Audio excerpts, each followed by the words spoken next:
Shalom mes amours, je vous avais dit que quand je pourrais, je reviendrai avec la suite du verset concernant Yahusha, Josué, qui était rempli de l'esprit de sagesse.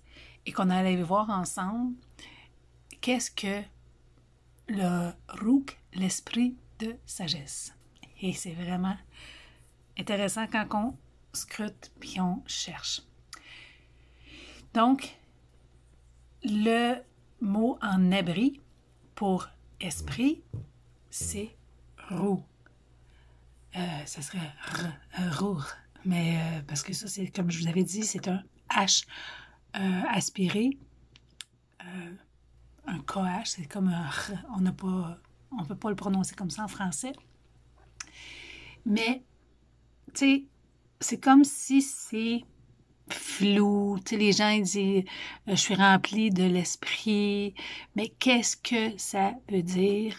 Et ensemble, on va vraiment regarder les lettres parce que je vous le dis, les pictogrammes, c'était la première façon de communiquer, OK, pour les abris, les Hébreux. Et quand on va voir les lettres, elles nous parlent. Rou, en abri, c'est écrit Rash, Huau et Chat. OK? Le Rash, c'est une tête d'homme. Le Huau, c'est un clou, c'est une conjonction, c'est quelque chose qui attache deux choses ensemble. Et le Chat, c'est soit une clôture, mais aussi, on peut l'inverser et elle peut être une échelle. OK? Une échelle ou une charpente. Donc, quand on va dans la... Je n'irai pas tout vous montrer les racines abris, là, dans le sens que dans la grammaire, parce que vous commencez à comprendre comment je travaille, puis vous allez me faire confiance que je suis allée voir les mots les principaux. Écoute, il y en a plus que ça, là. Quand on parle du mot « rouk », dans le dictionnaire, là, je ne peux pas tout vous écrire, mais on va aller avec cette phrase-là, OK? Ce verset-là. Plutôt dans Devarim 34.9, et ce qu'on pourrait en ressortir. Donc, le roux, c'est le souffle ou l'esprit, on pourrait dire la conscience, les pensées. C'est vraiment, c'est pour ça qu'on voit qu'il y a une tête d'homme, parce qu'on nous parle ici de la pensée de l'homme, de son esprit, de sa manière de penser. Et quand tu regardes la racine grammaticale, la racine roux, rash, wow, c'est une rivière ou le fil de l'eau. OK?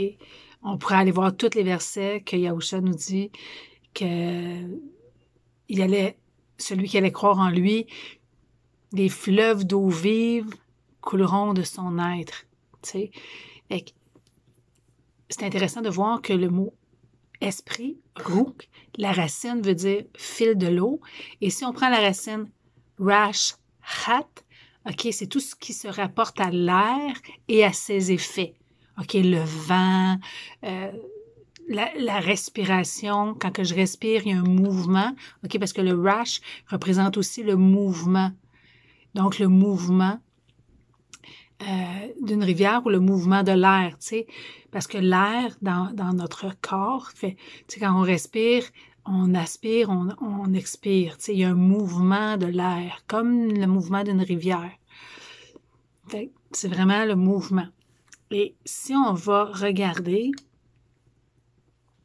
les lettres seules, on pourrait regarder c'est l'homme, la conscience, l'esprit ou son souffle. Quand on met un « wow » entre les deux, c'est qu'il se transforme, il transforme un mot en verbe. Donc, ça pourrait être l'homme qui est apte, OK? Parce que je suis allée voir, le hat représente les dons spirituels ou les dons. Et quand on va le voir dans le mot sagesse, le mot don, c'est synonyme. c'est l'adresse, l'aptitude, la capacité, la facilité, l'habileté, le talent. J'en ai juste nommé quelques-uns. Donc, l'esprit, c'est l'homme qui est apte, OK? Capable. OK? Donc, l'homme est capable de quoi? Il peut avoir un esprit méchant aussi, dans le sens qu'il est capable de tuer, il est capable de voler, il est capable, tu comprends? Avec le rook, quand on dit que quelqu'un a un esprit, il y a eux autres qui appellent ça des démons, là, dans le sens que Daimon, c'est une conscience qui est non pas selon la volonté de père, mais qui fait le contraire, dans le sens qu'il n'est pas amour, il est haine. Écoute, j'y vais avec inspiration, là, fait que essayez de me suivre. Bon, parce que si on pense au rep, l'image qui me venait, c'est une charpente, tu vois? Une charpente ou tout simplement une échelle qui me permet de construire la charpente. On va aller voir ensemble. Rook, j'ai-tu mis? C'est ça.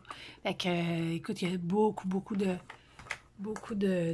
définitions pour le mot Rook, qui est 7309, le strong.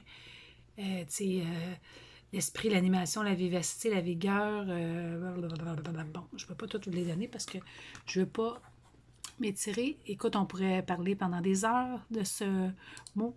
La grammaire nous parle de la racine grammaticale de roux, nous parle d'expansion, de dilatation aérienne, de vent, de souffle, d'âme, d'esprit.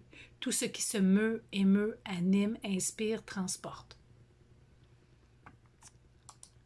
Comme je l'ai dit, la racine roux, c'est le cours d'une rivière, d'un ruisseau. La racine rouk, rak, c'est tout ce qui se rapporte à l'eau, se rapporte à l'air et peindre tous ses effets. Donc, on pense tout de suite au verset qui nous dit que des fleuves d'eau vive, qui allait nous donner de l'eau vive. C'est dans le sens, c'est une image de sa pensée en nous. Qui nous fait porter du fruit. T'sais, parce que sans Yahuwah, l'image qui est là, c'est toujours désertique.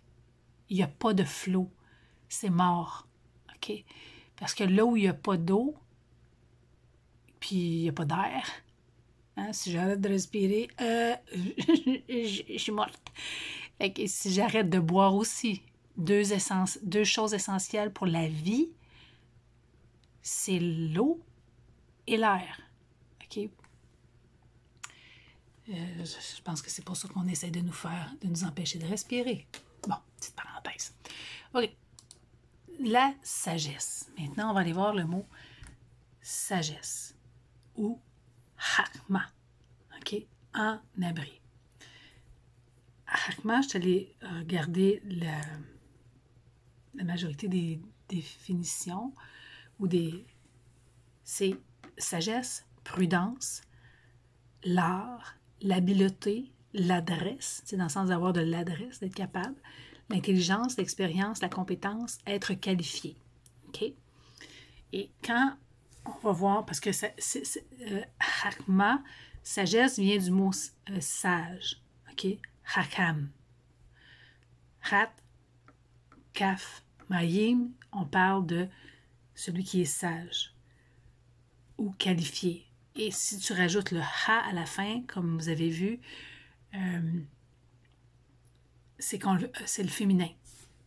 Si on va aller voir, je vais aller vous le montrer. Hakma, OK, qui est la sagesse, la prudence, l'art, l'adresse. Si on va voir dans un autre lexique, je ne suis pas capable de le prononcer, là. Haham, c'est qualifié. OK, ça, c'est le nom masculin. Encore une fois, haham, c'est être qualifié. Qualifié, ça, c'est différents mots, OK? Puis, on va aller voir la définition, je l'aimais bien. Ça dit une personne caractérisée par une profonde compréhension d'un métier. Une capacité de décider et de discerner entre le bien et le mal. Si on regarde son féminin, c'est la compétence. La capacité de décider ou de discerner entre le bien et le mal, ou une profonde compréhension d'un métier. Être habile. Et quand on regarde qualifié, je suis allée voir les synonymes, c'est adroit, je ne les ai pas toutes pris là, apte, compétent, connaisseur, exercé, expérimenté, habile, habileté. Et le synonyme pour, on va aller le voir après, et c'est là que, en regardant les lettres, le hat, OK, comme je vous ai dit, moi j'avais vu la symbolique, c'était les dons spirituels. Mais c'est pour ça que je suis allée voir les synonymes de don, OK, avoir un don, c'est un cadeau, la capacité, le talent, l'aptitude, on se répète, la faculté, la faveur, le secours, la facilité, la largesse, l'art, la grâce, l'aide, la disposition, le génie, un présent, la qualité, l'adresse, l'intelligence, le pouvoir, le privilège. Et voilà. Donc, j'ai mis les synonymes excusez, qui me parlaient le plus. Donc, si on pense au rat, OK, qui nous fait penser à la charpente, c'est le don, l'adresse, l'aptitude, la capacité, la facilité, l'habileté, le talent. Le CAF, on nous parle d'une main qui bénit, qui couvre et aussi qui permet. OK? Parce que un souverain, il donne, il permet quelque chose ou il ne le permet pas. Donc, le Maïm nous parle du règne aussi. Tu sais, on a vu dans Malach ou Mala. Je vais aller vous montrer pour ceux qui n'auraient pas écouté la première capsule. Pour le mot remplir, OK? Mala voulait dire la plénitude, être rempli, être abondant, être accompli, être achevé, consacré. Malacha voulait dire la plénitude, l'abondance. Malach voulait dire messager, envoyé, prophète, prêtre. Donc, celui qui est au service. Puis on sait que la première alliance a été écrite pour nous enseigner. Ça dit toute écriture est utile pour enseigner, pour instruire. Donc, quand il nous parle d'être rempli de l'esprit de sagesse, Chakma, c'est d'être, dans le fond, rempli de la capacité, OK, parce qu'on dit que c'est un homme qui est capable de travailler ou d'être apte, d'avoir l'aptitude qui lui permet de maîtriser, OK, parce que le malach, c'était le règne ou le royaume, et un synonyme de régner, c'est maîtriser. Donc, quand que je pense à ça, je pense à un maître charpentier, un maître d'œuvre, OK? C'est pour ça que je vous ai mis comme, tu sais, la grue, là, comme qu'on voit dans la charpente. Et c'est, donc on pourrait lire en abri en regardant les lettres seulement. Les lettres les mots en abri se lisent de droite à gauche. Donc, c'est la sagesse ou le chachma, c'est la capacité qui me permet de maîtriser quelque chose. OK? Donc, si je suis remplie d'un esprit de sagesse, c'est que c'est un homme qui est capable de maîtriser, OK? Ou d'exercer ses talents. C'est là qu'on voit que dans les religions, on a comme sorti du contexte de ce qu'est avoir un esprit de sagesse ou, dans le fond, un esprit de colère ou un esprit de méchanceté, dans le sens que c'est ta conscience qui, tu sais, mettons, avoir un démon ou être rempli d'un esprit comment je dirais ça? Le collage, j'en cherche un là, pour vous donner un exemple tangible. Un esprit de impur, OK? Donc, c'est d'avoir une conscience qui est impropre à faire le travail ou à exercer quelque chose. Parce que Père, il nous demande quoi? D'être maître de soi, d'avoir de la tempérance, d'être maître de soi-même.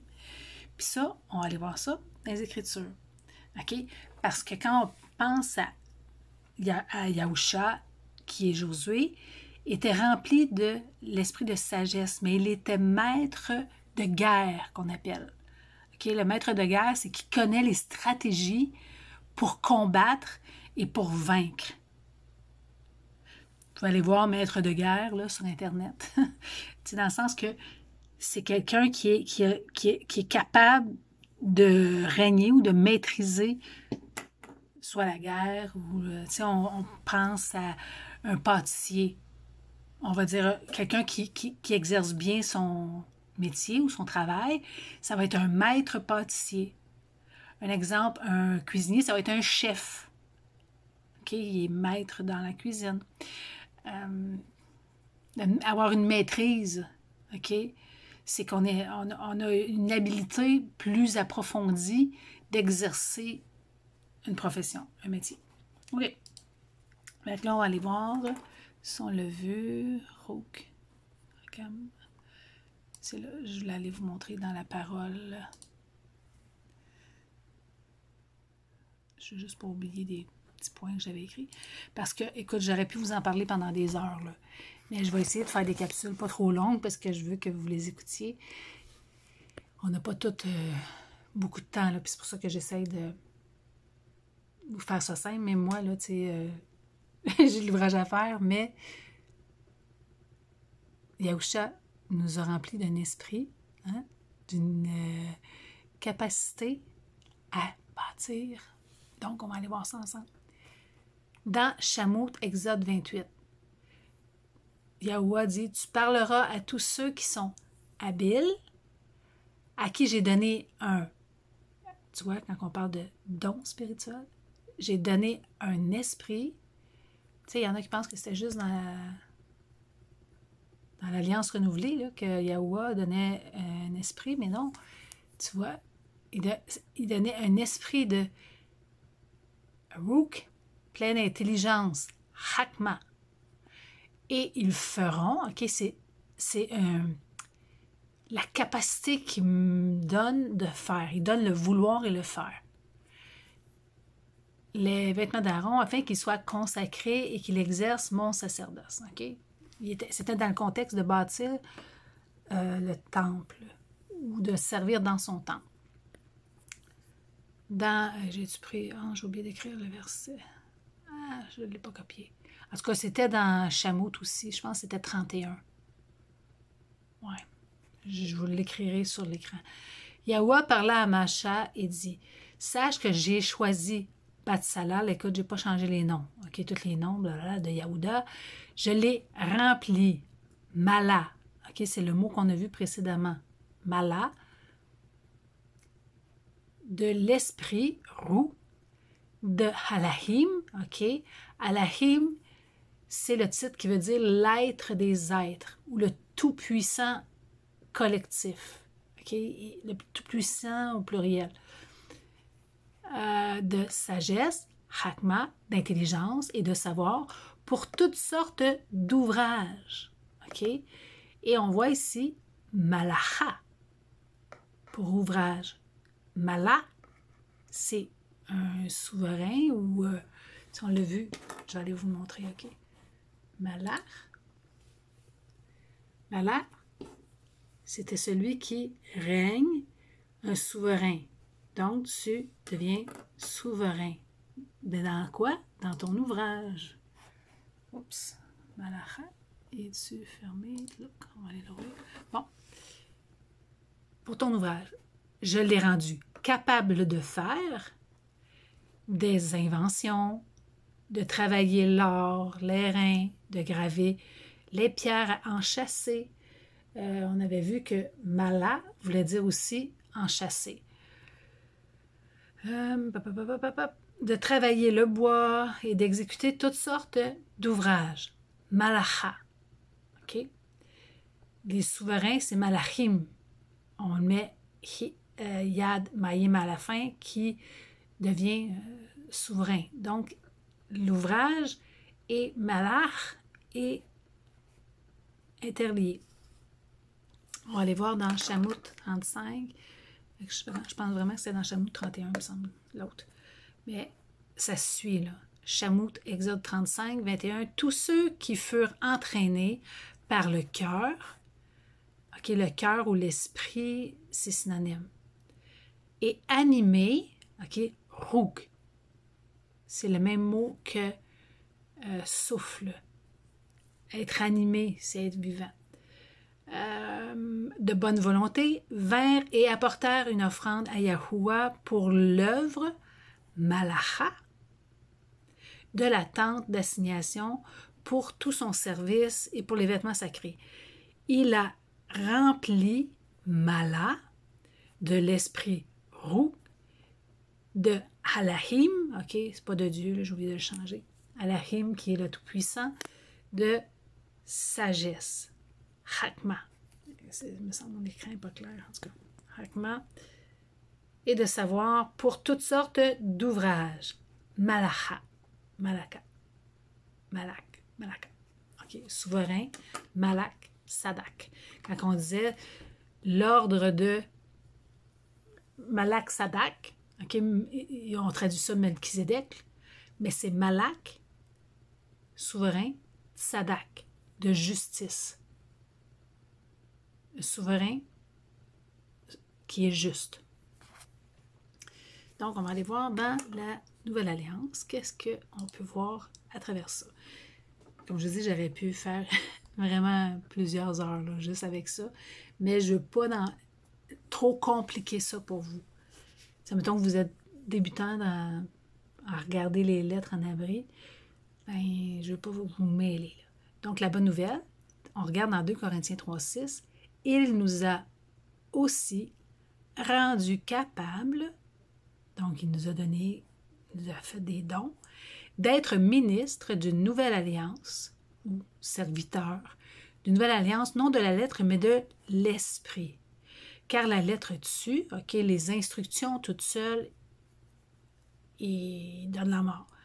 Mais l'esprit donne la vie. Le souffle donne la vie.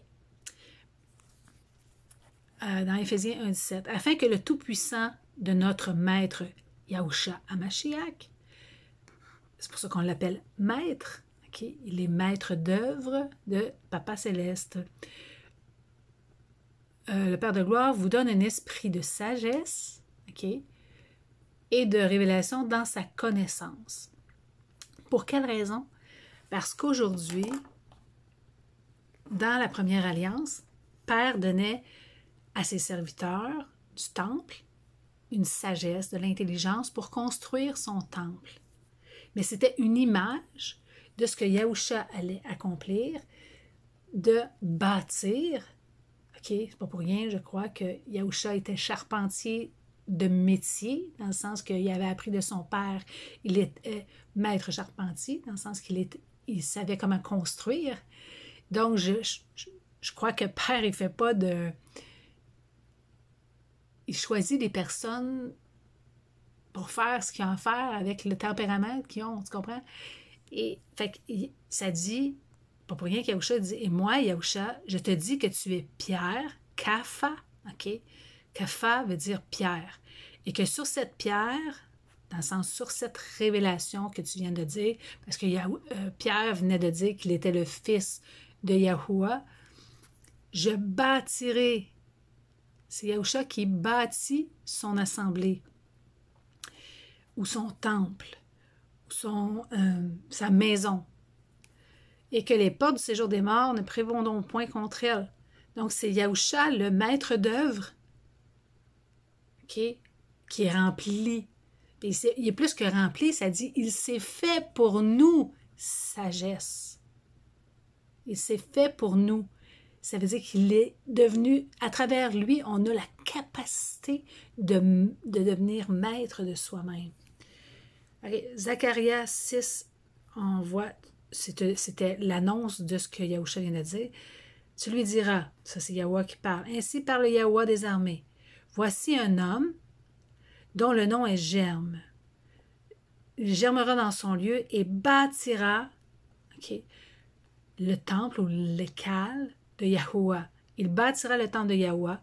Il portera les insignes de la majesté, Malak. Il s'assiera et dominera, régner, sur son trône. Il sera sacrificateur sur son trône et une parfaite union régnera entre l'un et l'autre. C'est vraiment... Quand on regarde les lettres en abri, moi, je trouve ça tellement puissant. Sur le coup, je me disais... Je les voyais pas, OK? Ça fait comme 2 jours que je prie, Père, aide-moi à comprendre, parce que, tu sais, fil de l'eau, je me demandais pourquoi il n'y avait pas, tu sais, des vagues, comme s'il n'y avait pas de maïs dans l'histoire. Mais le Houah représente aussi la lumière, être éclairé. Tu sais, quand on dit qu'il est la lumière du monde, donc il nous éclaire. C'est l'homme éclairé aussi. Tu sais, on pourrait dire l'homme qui est éclairé pour être capable d'œuvrer, de travailler à l'œuvre, dans le fond, du royaume. Parce que Père nous appelle à travailler dans son royaume. Aujourd'hui, on ne bâtit pas une maison physique, un temple physique, mais on bâtit la maison de Yahuwah qui est spirituelle. Donc, on a reçu des dons. OK. Ça dit, ça je l'ai écrit, tu sais, comme Yahusha, Josué 1,8 dit que ce livre d'instruction, qui est la Torah, mais le bon mot serait plus instruction que loi, parce que Père nous a donné des instructions. Comme Yahusha a dit, si vous êtes fatigués, venez à moi, vous tous qui êtes fatigués, je vous donnerai des instructions. Puis celui qui le met en pratique, bien, il va avoir du succès. Ça dit qu'à médite-le jour et nuit pour agir fidèlement selon tout ce qui est écrit. Car c'est alors que tu auras du succès dans tes entreprises, c'est alors que tu réussiras. Yahusha nous redit la même chose. Dans Matthieu 7, ceux qui me disent « Maître, Maître », il est le maître d'œuvre, n'entreront pas tous dans le royaume. Malaka. Des cieux, mais celui-là, seul qui fait la volonté de mon Père, qui est dans les cieux. C'est pourquoi quiconque entend ces instructions ou ces paroles que je dis et les met en pratique, il le fait, sera semblable à un homme prudent. Le mot sagesse nous parle de prudence, qui a bâti, Bana, sa maison, sur le roc. Il l'a bâti sur quoi? La pierre angulaire, qui est Yahusha. Yahusha dit qu'il est la pierre angulaire que les hommes ont rejetée. Donc, si tu ne bâtis pas ta maison sur les instructions de notre Père, ça dit que ta maison est comme sur le sable. Et quand il va venir une tempête, il va venir une épreuve, il va venir des crises comme on vit aujourd'hui, tu vas t'effondrer. Tu vas t'effondrer, tu vas être dans la déprime.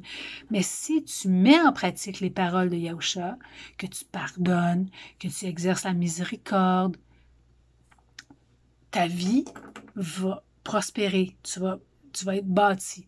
Donc, Père nous appelle à bâtir des vies par son souffle, par sa capacité. Il y a un verset qui dit qu'il nous donne le vouloir et le faire. Et pour terminer, on va aller voir le message, je l'avais... Oui. Racham. On ira le voir peut-être dans une autre capsule. Le mot Rakam, Tantôt, on a vu que le rouk, c'était comme tout ce qui se rapporte à l'air. Et le Rakam, ça veut dire comme le mot rouk, sauf qu'on enlève le wow puis on y ajoute un maïm. C'est tout ce qui est doux, faible, calme, l'air, le souffle, l'étendue, la tendresse. Je trouve ça cute. La clémence et la miséricorde. Yahusha, qu'est-ce qu'il a dit? que son esprit, son souffle est doux et léger. Puis c'est quoi? C'est d'aimer, de pardonner, de faire miséricorde. Fait que, soyons remplis d'un esprit, d'un roux, de sagesse, mais la sagesse qui vient d'en haut. Père, il donne son souffle à celui qui croit. Je vous aime. Bisous. Écoute, comme je dis, je pourrais continuer, là, mais là, je vais arrêter après 30 minutes. Fait que si jamais vous avez des questions, n'hésitez pas. Fait que si on dit être rempli d'un rouk de sagesse, c'est l'homme qui est rendu apte à travailler ou à avoir les aptitudes qui lui permettent d'être maître ou de régner, d'être maître dans les talents que le Père lui a donnés. Okay? Puis pas juste les talents spirituels, mais les talents physiques, dans le sens que il t'amène à, comme on dit aujourd'hui, spécialiste. Spécialiste. On disait, tu sais, à ce temps, c'est tous des spécialistes. Bon, ben là, ça serait. Dans le temps, c'était des maîtres d'œuvre, des maîtres charpentiers, des maîtres pâtissiers. Aujourd'hui, on les appelle les spécialistes. Soyons spécialistes pour notre Père. Je vous aime.